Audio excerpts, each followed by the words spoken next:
Au cœur tranquille d'un petit village français, une jeune fille nommée Bernadette Soubirous allait laisser une marque indélébile sur le monde spirituel. Née dans la pauvreté et l'obscurité, elle semblait peu susceptible de devenir une grande personne, mais ses rencontres avec la Vierge Marie et les prophéties énigmatiques qu'elle a transmises ont captivé des générations. Son héritage perdure, non seulement dans les eaux miraculeuses de Lourdes, mais aussi dans les échos de ses avertissements, qui semblent aujourd'hui plus pertinents que jamais. Alors que le monde chancelle sous le poids de la dévastation environnementale, des troubles sociaux et d'un vide spirituel de plus en plus profond, les visions de Bernadette pour l'année 2025 émergent avec un sentiment d'urgence obsédant. Comment une jeune fille du 19e siècle pouvait-elle prévoir des événements qui reflètent si étroitement nos crises modernes? Quelle vérité cachée se cache dans ces révélations, attendant d'être découvertes? Remonter le temps pour redécouvrir la vie extraordinaire de Bernadette, de ses humbles débuts à Lourdes aux instructions divines qui l'ont conduite à une source sacrée, aujourd'hui un phare de guérison et d'espoir pour des millions de personnes. Soyez témoins de la façon dont sa foi inébranlable a défié les sceptiques. Transformant un village autrefois inconnu en l'un des lieux de pèlerinage les plus vénérés au monde. Pourtant, au-delà des miracles largement connus qui lui sont attribués, se cache un mystère encore plus profond, une série de prophéties qui, jusqu'à présent, sont restées enveloppées d'incertitudes. Ces visions pourraient-elles contenir la clé pour comprendre les défis croissants de notre époque? Quel message a-t-elle laissé derrière elle pour ceux qui naviguent dans les tempêtes de l'ère moderne? Aujourd'hui, alors que nous nous trouvons au seuil de 2025, ces paroles refont surface avec une clarté à la fois troublante et révélatrice. L'une des prophéties les plus effrayantes de Bernadette prédit un règlement de compte catastrophique entre l'humanité et le monde naturel. Elle a évoqué une époque où la Terre se déchaînerait contre l'arrogance et la négligence de l'humanité, une époque où la Terre tremblerait et se dévorerait elle-même, les flammes monteraient jusqu'aux cieux et la mer reprendrait ce qui lui avait été pris. Ces descriptions dressent un tableau inquiétant, des rivières déchaînées engloutissant des villages entiers, des incendies incessants transformant des terres fertiles en terres arides et des cieux rouges sang annonçant des catastrophes imminentes. Elle a mis en garde contre des tempêtes si violentes qu'elles démantèleraient des villes du jour au lendemain et des océans qui gonfleraient au-delà de leurs limites, déplaçant des populations entières dans leur sillage. Sa vision pour 2025 ressemble étrangement aux crises auxquelles nous sommes confrontés aujourd'hui, des ouragans battant des records, des vagues de chaleur torride, des côtes qui disparaissent et le cœur croissant des scientifiques qui mettent en garde contre un effondrement écologique imminent. Le monde est au bord d'un point de basculement irréversible. S'agit-il d'une vengeance de la nature ou y a-t-il quelque chose d'encore plus inquiétant qui se déroule sous la surface? Mais Bernadette ne parlait pas seulement de destruction. Au milieu des ténèbres, elle prévoyait un regain de foi, un profond réveil spirituel qui balayerait les nations en réponse aux épreuves de 2025. Au plus profond de la tourmente, les gens se sentiraient attirés vers quelque chose de plus grand que leur souffrance, un appel divin à rechercher la rédemption, l'espoir et l'unité. Elle imaginait des masses se rassemblant en prière, leur voix s'élevant comme un chœur contre le désespoir qui menaçait de les consumer. Les cloches des églises sonneraient à nouveau, remplissant les salles. Longtemps silencieuses de fidèles en quête de réconfort. Même ceux qui avaient longtemps rejeté la foi ou les sceptiques, les perdus, les indifférents ressentiraient une inexplicable attirance vers quelque chose au-delà du monde matériel. Il ne s'agirait pas d'un simple renouveau de la pratique religieuse, mais d'une transformation de l'esprit humain lui-même. La compassion, l'amour et la solidarité fleuriraient là où il n'y avait autrefois que division.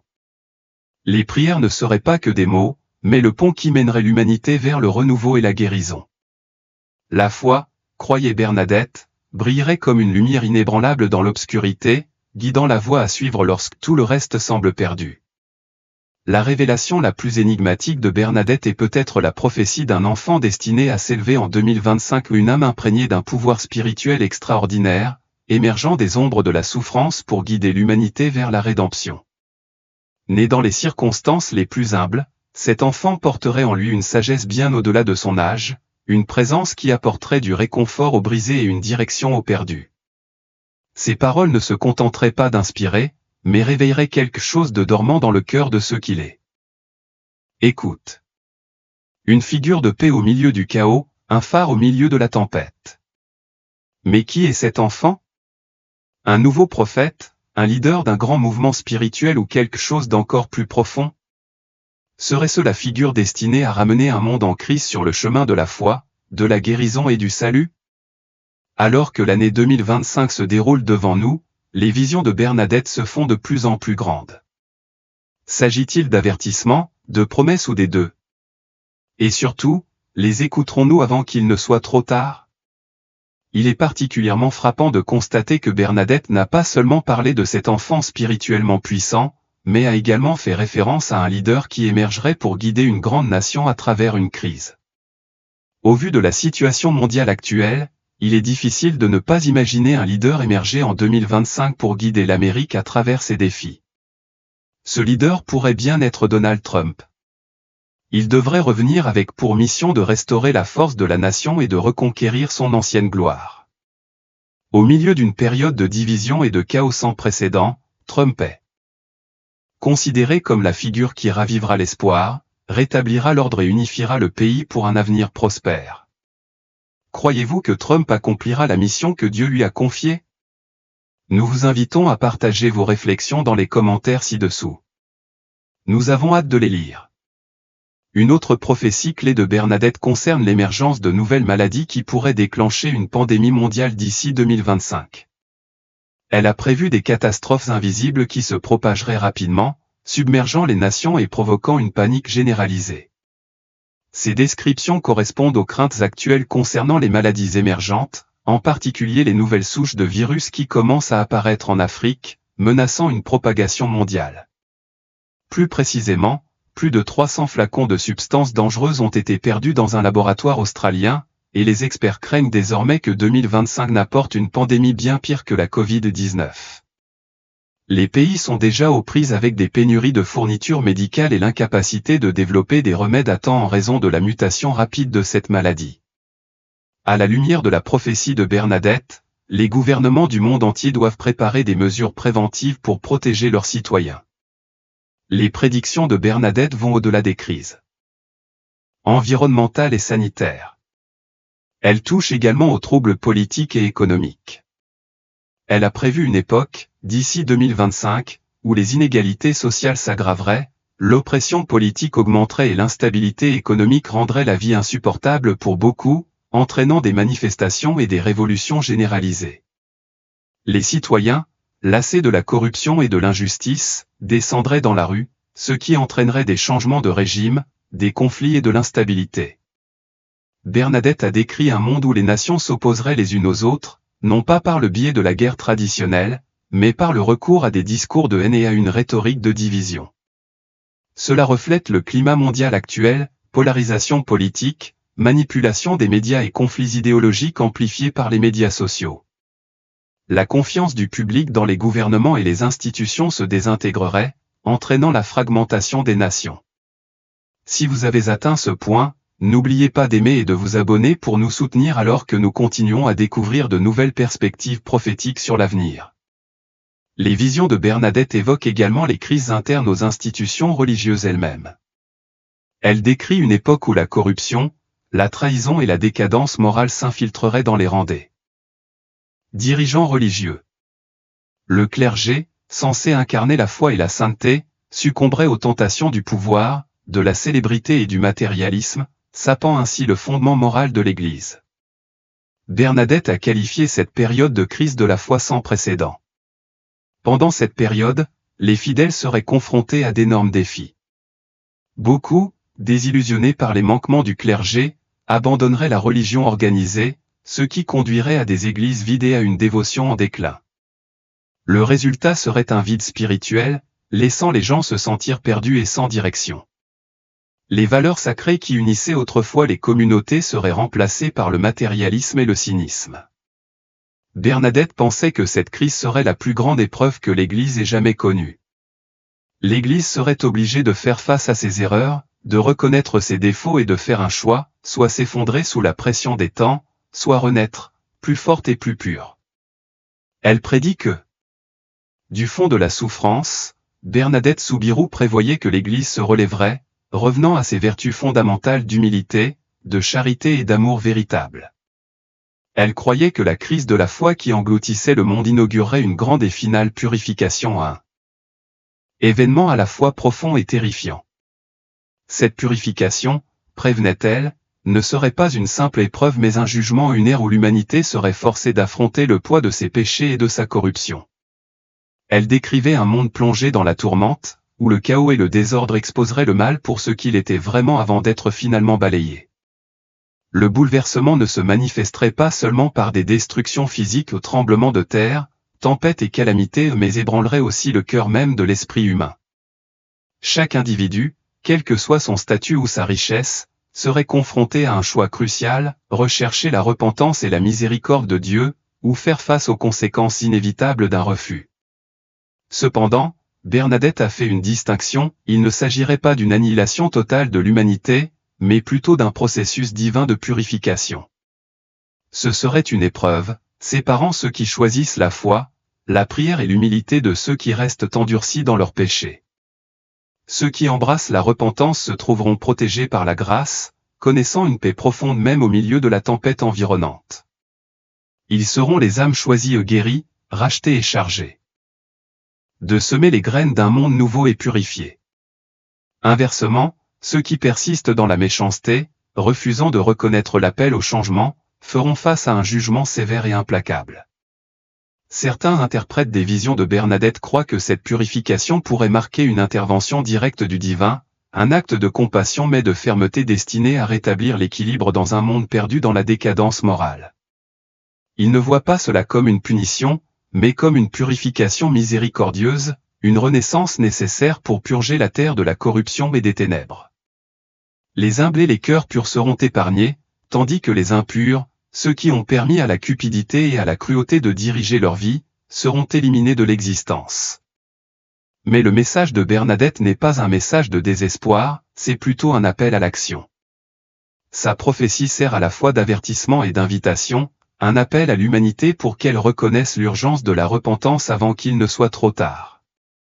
Alors que le monde entre dans le seuil critique de 2025, la vision de Bernadette devient plus qu'une prophétie, elle devient un défi lancé à chaque âme.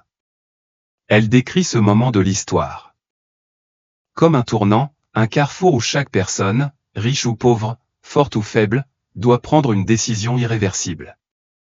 Vont-ils continuer sur la voie de l'auto-indulgence, de la décadence morale et du vide spirituel? Ou choisiront-ils la voie ardue mais rédemptrice de la foi et du renouveau? Selon Bernadette, cette période sera marquée par une attaque sans précédent contre les valeurs sacrées. La société déformera et rejettera la vérité, privilégiant la richesse matérielle au détriment de l'amour et plaçant le gain personnel au-dessus des actes de compassion.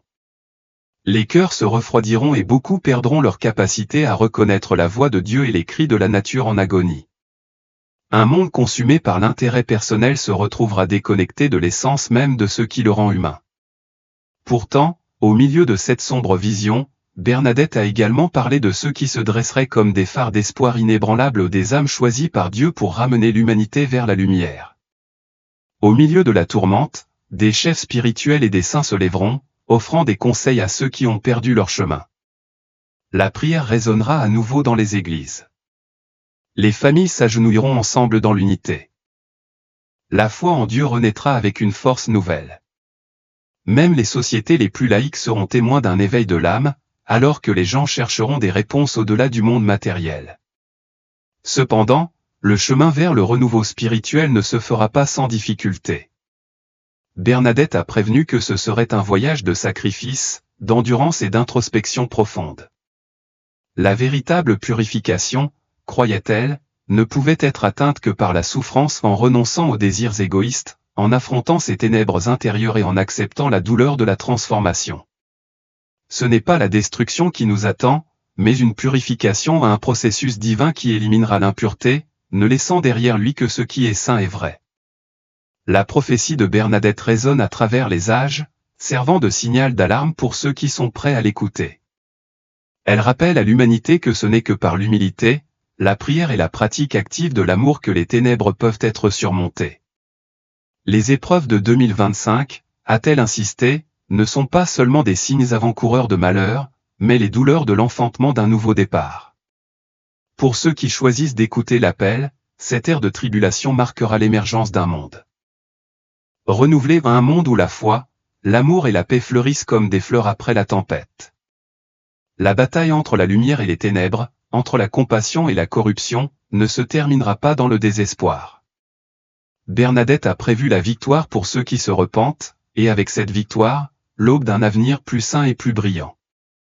Elle n'est pas seule à avoir cette vision, de nombreux autres prophètes à travers l'histoire ont parlé de 2025 comme d'une année à la fois de grands défis et de grands renouveaux. Cette période charnière exigera que l'humanité ralentisse, se tourne vers l'intérieur et examine l'état de son âme. C'est un temps de prière, d'introspection et d'engagement pour un changement réel et durable. Ce n'est que grâce à ces efforts que les individus et le monde dans son ensemble pourront entrer dans une nouvelle ère de grâce. Telles sont les révélations de Sœur Bernadette pour l'année à venir. L'humanité écoutera-t-elle avant qu'il ne soit trop tard? En 2025, en réfléchissant aux visions extraordinaires de Bernadette Soubirous, nous nous souvenons d'un voyage qui a commencé il y a plus d'un siècle et demi, et qui continue d'inspirer des millions de personnes aujourd'hui.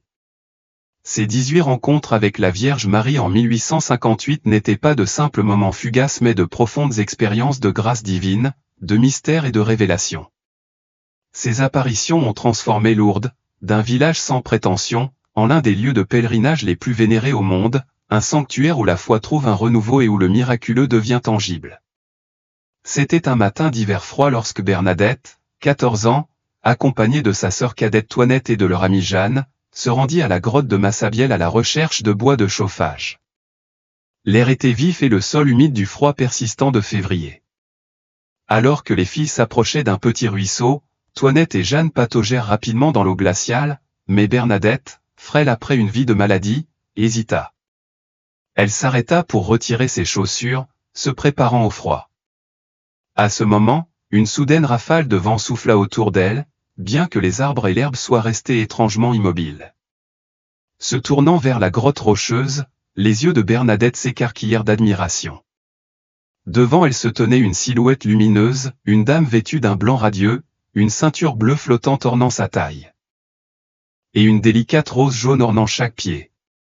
Sa présence était à la fois surnaturelle et sereine, émanant de la chaleur malgré le froid hivernal. La dame sourit doucement et, d'un geste gracieux, fit le signe de croix. Envahie par le respect, Bernadette imita instinctivement le geste, saisit son rosaire et commença à prier.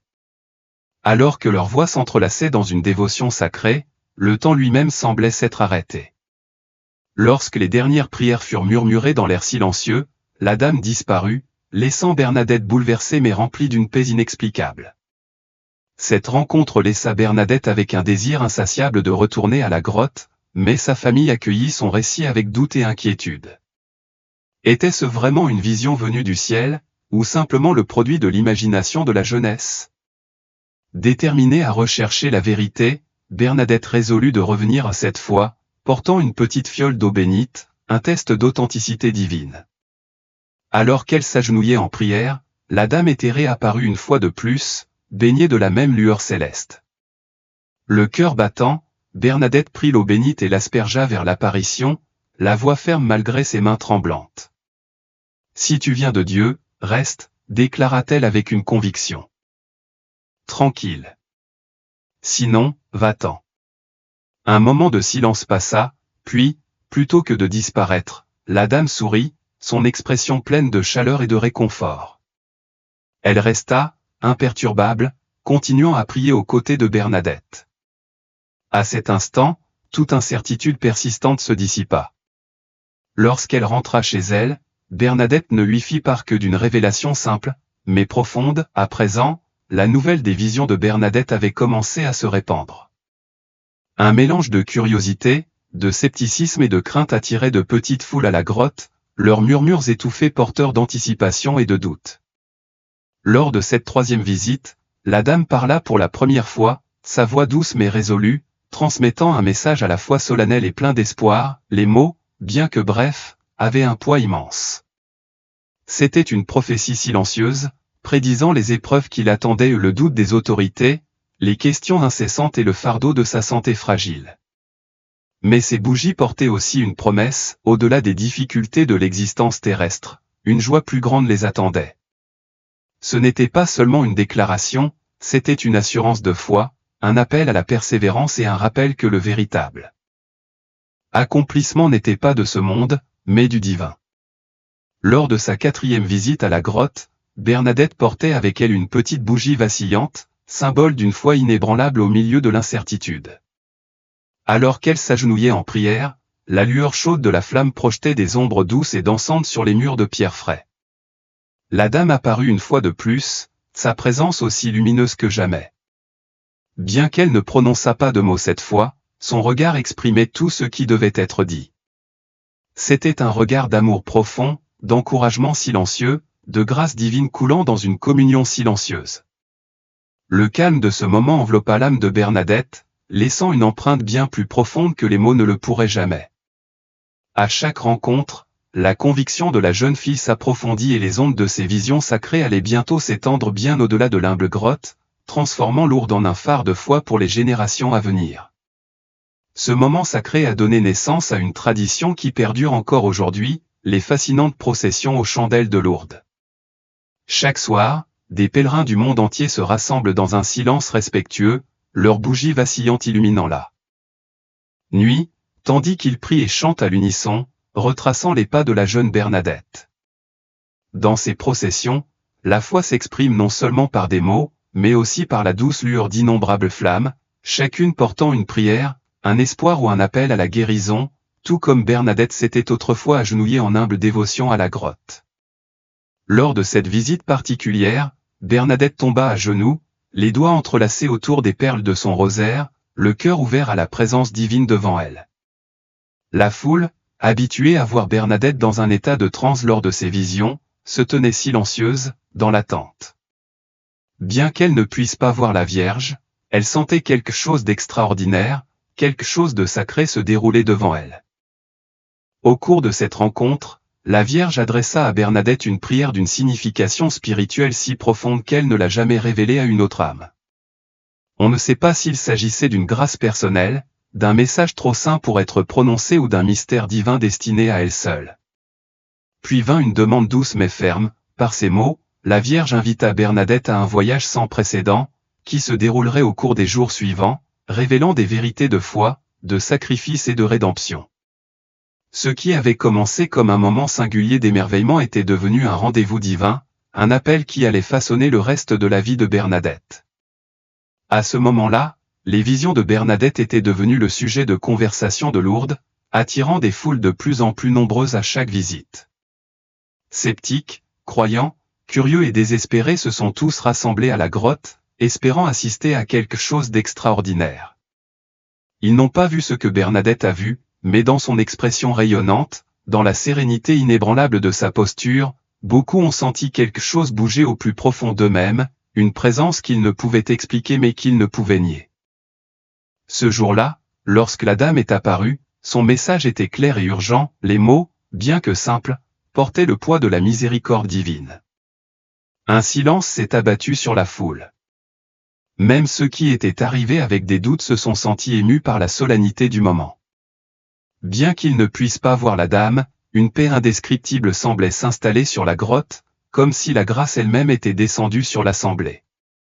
Cet appel à la prière et au repentir est devenu central dans les apparitions qui ont suivi, un rappel de la compassion infinie de Dieu et un appel au monde pour qu'il se tourne à nouveau vers lui. À chaque rencontre, la foi de Bernadette s'est renforcée, son objectif s'est précisé. La présence de la dame était indéniable et ses paroles avaient une urgence qui transcendait le temps. Elle n'était pas seulement destinée à Bernadette, ni à Lourdes seulement, mais aux générations à venir, un message d'espoir, de rédemption et d'amour infini du ciel. Aimeriez-vous continuer à approfondir le parcours de Bernadette, à découvrir toute la signification de ces 18 visions et l'impact durable qu'elles ont laissé sur le monde? Au fur et à mesure que les apparitions se poursuivaient, le message de la Vierge Marie devenait de plus en plus profond, non seulement pour Bernadette, mais pour tous ceux qui étaient témoins ou entendaient parler de ces rencontres divines. À chaque vision, son appel au repentir, à la prière et à l'humilité devenait plus urgent, s'étendant au-delà de Bernadette à tous les peuples, les poussant vers un renouveau spirituel. Au cours de cette apparition, Bernadette s'est vue confier une tâche difficile, on lui a demandé de marcher pieds nus autour de la grotte tout en priant. La terre froide et les pierres déchiquetées lui ont mordu les pieds, mais sans hésitation, elle a obéi. Cet acte ne consistait pas à endurer des difficultés physiques pour lui-même, c'était un puissant symbole d'humilité, de sacrifice et un appel à l'expiation. Par ce geste simple mais profond, Bernadette incarnait l'appel de la Vierge Marie à se repentir et à prier pour le salut des pécheurs. Son voyage pieds nus dans la grotte devint rapidement une image frappante pour ceux qui en furent témoins. Pour certains, c'était un rappel que la vraie foi exige un sacrifice, une volonté de se défaire de son orgueil et d'embrasser l'humilité. Pour d'autres, c'était une inspiration, une invitation à rechercher une transformation spirituelle plus profonde. À ce stade, la nouvelle des apparitions s'était répandue, attirant une foule encore plus nombreuse qu'auparavant. Beaucoup venaient non seulement par curiosité, mais avec des espoirs désespérés, des espoirs de guérison, à la fois physique et spirituelle. La source miraculeuse, révélée lors d'une apparition précédente, avait déjà commencé à susciter la croyance dans la puissance divine à l'œuvre à Lourdes. Malgré l'attention, Bernadette resta inchangée. Elle ne recherchait ni reconnaissance ni statut, elle continuait à insister sur le fait qu'elle n'était qu'une messagère, un réceptacle des paroles de la Vierge Marie. Pourtant, pour beaucoup, elle était devenue plus que cela, elle était devenue un symbole de foi et de dévotion inébranlable. Lorsque Bernadette revint à la grotte de Massabielle, elle fut accueillie par une foule encore plus nombreuse qu'auparavant. Parmi eux se trouvaient des villageois dévoués, des pèlerins venus de loin, des fonctionnaires sceptiques et des personnes venues simplement pour constater le phénomène par elles-mêmes.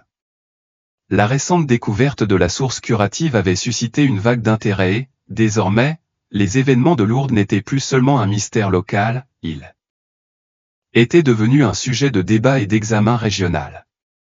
Alors que Bernadette s'agenouillait et commençait à réciter le rosaire, la Vierge Marie lui apparut une fois de plus. Son expression s'adoucit dans un éclat divin, ses yeux fixés sur une vision invisible pour ceux qui l'entouraient. La foule, retenant son souffle par anticipation, observait attentivement. Certains murmuraient des prières, croyant être en présence de quelque chose de miraculeux. D'autres regardaient avec doute, en quête d'une preuve tangible. Pourtant, tout ce qu'ils voyaient, c'était Bernadette son visage illuminé de révérence, perdue en présence de quelque chose de plus grand qu'elle-même. Malgré l'émerveillement et la dévotion de beaucoup, le scepticisme persistait. Certains considéraient les apparitions comme un simple fantasme, le délire d'une jeune fille emportée par la ferveur religieuse. D'autres murmuraient que tout le spectacle était une tromperie élaborée. L'attention croissante a même attiré l'attention des autorités locales et de la presse, qui étaient impatientes d'enquêter et de tirer leurs propres conclusions. Pourtant, malgré tout cela, Bernadette est restée inébranlable. Elle n'a pas hésité sous le doute et n'a pas cherché à convaincre ses détracteurs. Elle a simplement continué à prier, à écouter et à témoigner de la présence divine en laquelle elle croyait si profondément. Au fur et à mesure que Bernadette se rendait à la grotte, l'attention croissante des habitants de la ville atteignit les oreilles du clergé local. Parmi eux se trouvait un prêtre qui, bien que sceptique, reconnaissait la gravité des allégations entourant les visions de la jeune fille. Cherchant à vérifier l'identité de la Vierge, il envoya un message par un intermédiaire, demandant à Bernadette de poser à la mystérieuse dame une question cruciale, armée de rien d'autre que de la foi et d'une détermination tranquille. Bernadette s'approcha de nouveau de la grotte. Alors qu'elle s'agenouillait en prière, la silhouette lumineuse apparut devant elle, aussi sereine et radieuse que jamais. Rassemblant son courage, Bernadette exprima la question du prêtre avec humilité et sincérité. Mais la Vierge ne répondit pas. Elle resta immobile, son regard tendre, sa présence inébranlable, mais elle ne répondit rien. Dans ce silence sacré, il n'y avait aucune frustration, aucun rejet, seulement une compréhension tacite au-delà de la compréhension humaine. Lorsque la vision s'estompa, Bernadette retourna vers ceux qui attendaient des nouvelles. Son message était simple mais inattendu, pour certains, le silence de la Vierge jetait le doute sur l'authenticité des apparitions. Pourquoi un messager céleste cacherait-il une information aussi vitale? Mais pour d'autres, cela ne faisait qu'approfondir le mystère, suggérant que le temps de la révélation n'était pas encore venu. Les spéculations s'intensifièrent, tout comme la résistance. Les autorités locales, sceptiques quant aux déclarations de Bernadette et méfiantes face aux troubles qu'elle suscitait, commencèrent à faire pression. Les fonctionnaires l'interrogèrent, la qualifiant de délirante ou de trompeuse. Même sa propre famille fut scrutée, confrontée à des avertissements et des menaces destinées à dissuader Bernadette de retourner à la grotte. Pourtant, malgré les doutes et l'opposition, Bernadette resta inébranlable. Le silence de la Vierge n'était pas un rejet, c'était une attente, une promesse qu'en temps voulu, tout serait éclairci. Au-delà de la nature miraculeuse de ces apparitions, au-delà du mystère entourant le silence de la dame, il y avait quelque chose de bien plus grand au cœur de ces rencontres, un message d'amour, de repentir et de joie. C'était une voix non seulement pour Bernadette, ni uniquement pour les habitants de Lourdes, mais pour tous ceux qui recherchent la paix dans un monde si souvent accablé par le chagrin et le doute. À travers ces rencontres, le message divin de Marie résonne, même dans tes moments de faiblesse, même lorsque tu t'éloignes de la grâce, mon amour ne vacille pas. J'ai insufflé la vie à ton âme, te ramenant au salut à bras ouverts. Un cœur reconnaissant transforme ton esprit. Il t'ouvre les yeux à la sagesse que les épreuves cherchent à enseigner, à la joie qui persiste encore dans les difficultés et à la foi qui te porte à travers les nuits les plus sombres. Au ciel, la joie est sans effort. Sur terre, c'est un choix que tu dois faire encore et encore. Ne laisse pas tes fardeaux voler la joie qui t'a été offerte. Recherche-la, réclame-la et laisse-la élever ton âme. La gratitude et la confiance seront tes compagnons inébranlables. Lorsque le poids du monde te semble trop lourd à porter, appuie-toi sur ces vérités et tu trouveras une paix incompréhensible. Beaucoup de gens passent à côté des bénédictions qui leur sont offertes parce que leurs yeux restent fixés sur leur lutte. Mais levez-vous chaque matin avec espoir, avec anticipation, avec foi, sachant que rien ne peut vous séparer de mon amour et de ma présence. Et si jamais vous vous sentez éloigné de moi, perdu dans le doute ou le chagrin, revenez à la gratitude. Même dans les plus petites choses, trouvez quelque chose pour laquelle être reconnaissant. Qu'il s'agisse du don éternel de la grâce ou des joies simples de la vie quotidienne, rappelez-vous, lorsque votre âme se sent accablée et votre esprit lourd, tournez-vous vers la louange, car la gratitude a le pouvoir de vous élever au-dessus du désespoir. N'oubliez jamais que votre adversaire, le diable, rôde comme un lion rugissant, cherchant à vous éloigner de la vérité et à vous faire douter. Restez vigilants, gardez votre cœur et votre esprit, ancrant-vous en moi. Chaque fois que vos pensées s'éloignent de ma présence et que vous vous sentez vulnérable à la peur ou à la tentation, tournez-vous immédiatement vers l'adoration.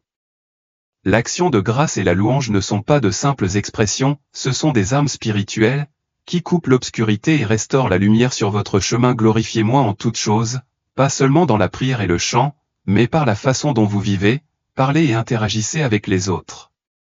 Proclamez les merveilles de tout ce que j'ai fait, en partageant ma bonté avec ceux qui vous entourent. Réunissez-vous pour adorer avec d'autres croyants, car ma présence est magnifiée dans la communauté. Lorsque vous êtes confronté à des choix, demandez-vous, cela m'honorera-t-il? Laissez ma sagesse vous guider. Ne vous fiez pas uniquement à votre propre compréhension, car je vois ce que vous ne pouvez pas voir. Ma parole est une lampe à tes pieds et une lumière sur ton chemin. Plonge-toi en elle et je dirigerai tes pas. Reçois mes bénédictions avec un cœur ouvert, en embrassant chacune d'elles avec joie et gratitude. Mais ne accroche pas trop fort. Tiens-les avec les mains ouvertes, confiant que je suis ton pourvoyeur et que je te donnerai toujours ce dont tu as besoin. La meilleure façon de chérir mes dons est de vivre pleinement dans le présent, libre du poids de la peur ou de l'anxiété concernant l'avenir. Trop souvent, les gens se focalisent sur ce qui est encore à venir, oubliant que l'avenir, tel qu'ils l'imaginent, n'existe pas encore. Je suis le seul à savoir ce qui nous attend, car je suis au-delà du temps lui-même. Concentre-toi sur aujourd'hui, car chaque instant est un cadeau. Ne laisse pas l'inquiétude voler ce que j'ai placé devant toi. Chéris les personnes de ta vie, les talents que je t'ai donnés et les provisions que je fournis, nourriture, abri, relations, etc. Cherche des moyens de bénir les autres, tout comme je t'ai béni. Si quelque chose ou quelqu'un vous est enlevé, pleurez, mais ne perdez pas espoir. Accrochez-vous à moi, car mon amour est éternel et inébranlable. Dans les moments de chagrin, soyez vigilants, je vous apporterai des bénédictions inattendues pour vous fortifier et vous soutenir. Quoi qu'il arrive, soyez reconnaissants, car je suis bon et mon amour dure pour toujours. Faites une pause et réfléchissez aux innombrables bénédictions que j'ai déjà déversées dans votre vie, le précieux don de la vie elle-même, à la fois la vôtre et celle de vos proches. Les provisions quotidiennes que vous considérez souvent comme acquises, la nourriture, l'eau, un abri et des vêtements. Et par-dessus tout, le plus grand cadeau, la vie éternelle grâce à ma connaissance. Je suis pure bonté, il n'y a ni ombre ni obscurité en moi. Je suis la lumière du monde, rayonnante de gloire, et mon amour pour vous s'étend au-delà du temps et de l'espace. Même lorsque vous ne pouvez pas ressentir ma présence, sachez que je suis proche, veillant sur vous, marchant à vos côtés. N'ayez pas peur d'affronter vos péchés, car il n'y a eu qu'une seule personne qui était sans péché, moi. Si tu prétends être sans péché, tu te trompes toi-même, mais si tu viens devant moi avec honnêteté et repentance, je serai fidèle à te pardonner. Je laverai toute injustice et te restaurerai, te rendant à nouveau entier. Aie confiance en moi. Vis chaque jour avec gratitude. Marche dans la plénitude de la joie. Je suis toujours avec toi, te guidant pas à pas.